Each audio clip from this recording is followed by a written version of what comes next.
Hi everyone! Wouldn't you test drive a car to know all its flaws before you invest in it? Well, why wouldn't you test your relationship the same way? Living together before marriage is a very controversial topic, but it allows the couple to come together 100% before making the big move. I chose this topic because when someone takes on a huge step like it, it's best to know what they're getting into before they get into it. The three things I'm going to talk about is how it lets them get to know one another, how it allows them to work as a team, and it makes it so they can plan for the future correctly. Let's start with getting to know the other person. So it doesn't take long to get to know someone to the full extent. Roughly 9 months of living together is all it takes. According to Wall Street and Sandy.com article, how long does it take to get to know someone? You get to learn about their cleanliness. So if they leave messes everywhere, if they're really neat, if they're a neat freak. It also lets you know about their household roles. It helps you plan for everything. If one person's going to do this, or then they're going to do that, or if it's all going to be left on just one person. You get to learn how they spend their money. So if they go get their nails done every paycheck, or if he goes out and buys his games, I don't know. You also get to find out the flaws that they have. So some people snore, some people are really messy, and it just lets you get to know them before that actual big step. You get to find out the dreams both individually and together. You get to find out what they want to do for the rest of their lives. Like, I know my husband and I, we never talked about wanting to own a business. We just talked that we didn't want to work in fast food for the rest of our lives. We moved in, it was when we finally decided, well, you know, we should really plan what we want to do. And I'm like, well, I want to own my own business. And he's like, I want to own a gym. Ta-da, got it. And then it also lets you do dreams and goals in the future. It allows you to start doing the 1 month goal when you guys first move into a place of what you got to buy for the house, the 6 month goal of after you get the basics, what do you still need to have, and then if after you make it to 6 months, you start getting to make your 1 year, and if you guys really work together, it helps you plan for marriage. Now let's talk about how individuals learn to work as a couple. You get to put your finances together, or you can leave them separately, and you get to decide who pays which bills, or if you guys just put all your money together and then you pay bills that way and you just have money left over together.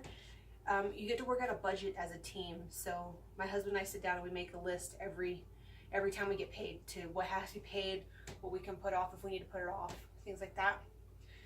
You learn to splurge together and not selfishly.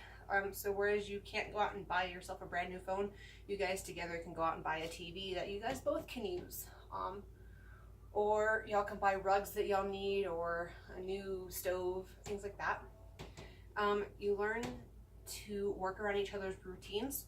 So one might work in the morning and one works at night, especially if you have one car. So my husband and I, we have one car, so we have to work together. If we don't know what's going on or we're not on the same page, it is absolute disaster. You also get to learn the sleep patterns. My husband can stay up really late and wake up at 7 o'clock in the morning, and I cannot do that. It's just not for me.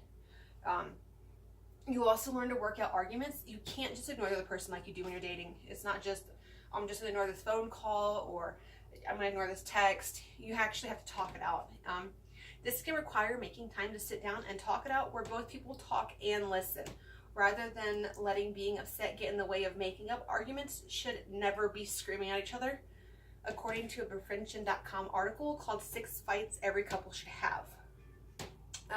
Now let's talk about how it allows them to plan for the future based on their compatibility. So according to studies done in the National Health Statistics reports in 2012, men and women who were engaged prior to moving in had almost the same chance of survival as those who waited to move in. Moving in together does cause a higher divorce rate, but that's just because a lot of times people end up getting pregnant and then they get married because they're pregnant. So if you're compatible, you get to start choosing your wedding date, how you guys are gonna get married, everything like that, you know, the whole 9 yards.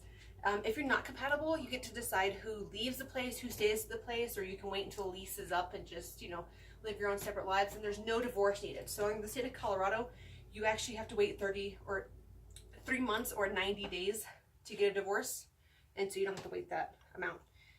If you're unsure after about 9 months to a year, you can discuss how to make the relationship stronger. You guys can sit down and plan how to make things better for the both of y'all.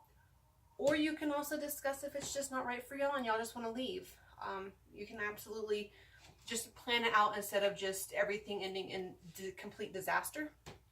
And you can decide if you just want to stay and see if things will get better. If things are just going really bad and you're arguing all the time, and you guys try setting up different ways to go through those arguments, you can just, it just gives you different options.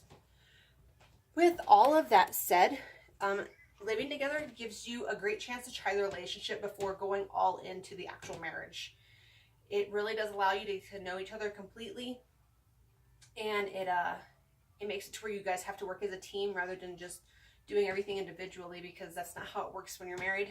And then it also lets you plan for the future, depending on if things are great or not. And I'm going to end with a great quote. It's the couples who are meant to be are the ones who go through everything that is meant to tear them apart and come out even stronger than they were before. Thanks you guys for listening.